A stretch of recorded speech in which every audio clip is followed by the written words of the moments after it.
Ashama harka fune kabajamtoota fi jaallatamtoota ilmaan Oromoo assalamu alaikum warahmatullahi wabarakatuh. Jirtu kan fayyaa keessanii baga jiraatanii isini jira application bareda tokko qabadhe dhufe jira. Appinis akka namatti toludha. Wajjumaan haa ilaallu mayti.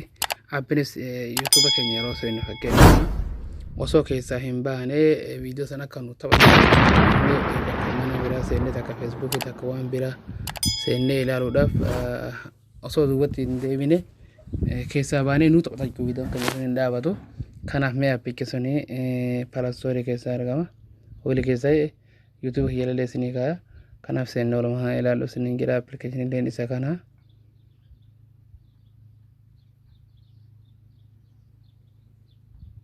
Appilikeeshinii isa kana jechuudha. Kanaaf mee warroonni agarraa YouTube kiyya harka YouTube kiyya Senaa subscribe na godhan guddisaa isinii jira ilmaa Oromoo hundi keessanuu YouTube kiyya fatiin qabaleedha. Kabale kono isa kana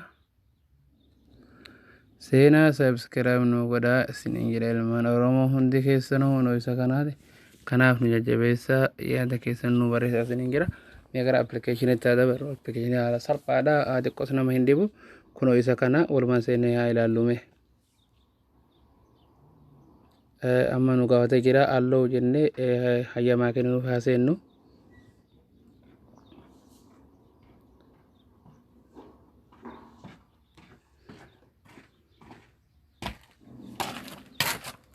Haala kana yeroo nu dhufe fakkeenya amma asitama videos ya muuzikiidha YouTube jedha YouTube yoo kanarra taa'aa dhooynu go jennee seenna.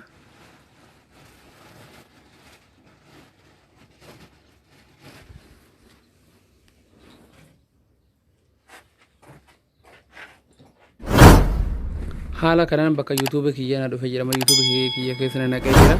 Baay'ee salphaadha jechuudha nama dhibee miti. Kanaaf seenna wajjumaan haa ilaallu isiniin jedhameeti.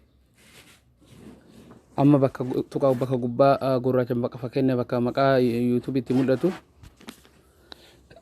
bakka tana seenne haa ilaallu mee wajjumaanii as gattu ina bakka jechuudha gubbaa sana isa signi ijoo isa kana gattu ina. Amma bakka tanatti maal goona email keenya sitti na jechuudha email keenya fakkeenya email keenya kan YouTube sitti na jechuudha fakkeenya.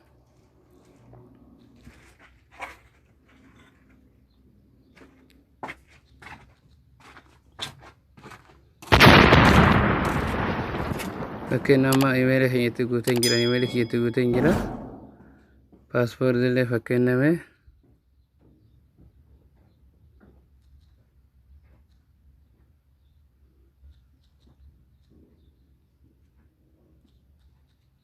passport keenya itti guuteen jira ammani haala kanaan email keessanii passport itti guutanii irra deebinaan jira.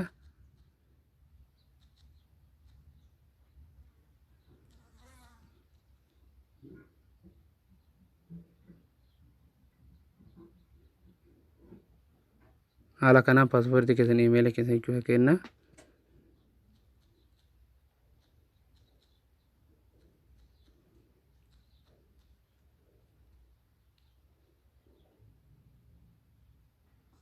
Haala kana jechuudha fudhatee jira amma YouTube kiyya keessa nagalchee jira. Email keessanii passport qofatti guutan jechuudha. Email keessanii passport qofatti guutan amma viidiyoo hunda naaf fidee jira haala kanaan.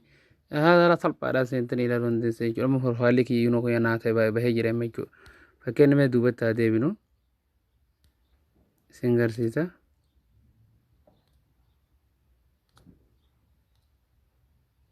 Mee fakkeenya irra deebinee haa ilaallu na hordofaa sirriitti baay'ee salphaadha nama sin deebu.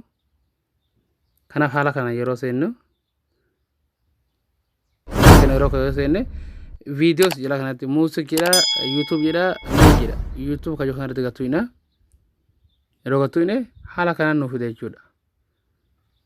Haala kanaan nuuf fida yeroo nuuf fide bakka gubbaa tana fakkeenya nitu ina nama YouTube kiyya fakkeenya banamee jiruuf mee viidiyoo takka irratti agadhoo ina asin agarsiisu viidiyoo takka irratti amma agadhoo ina mee tamarratti agadhoo haa gattu inu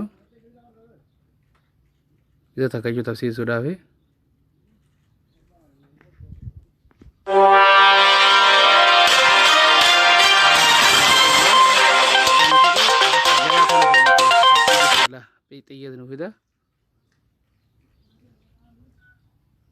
kanaaf appii dalagsiisnaan jira hayyamaa gaafate jira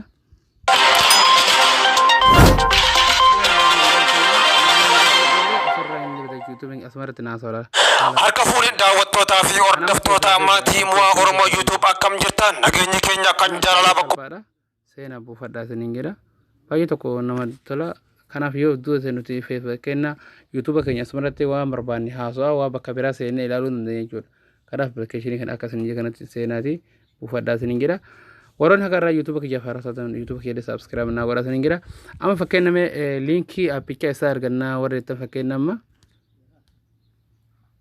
fakkeenya nama viidiyoon dira gadhiisee keessaa ilaallu fakkeenya tanaa seenume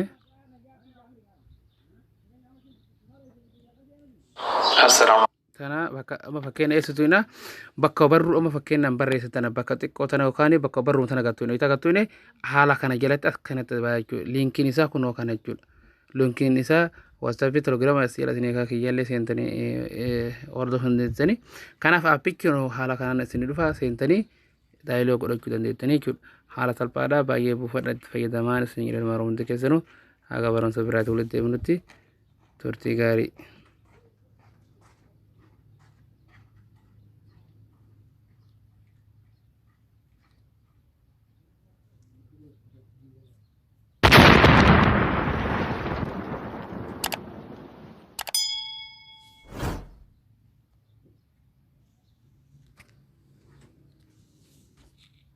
ittu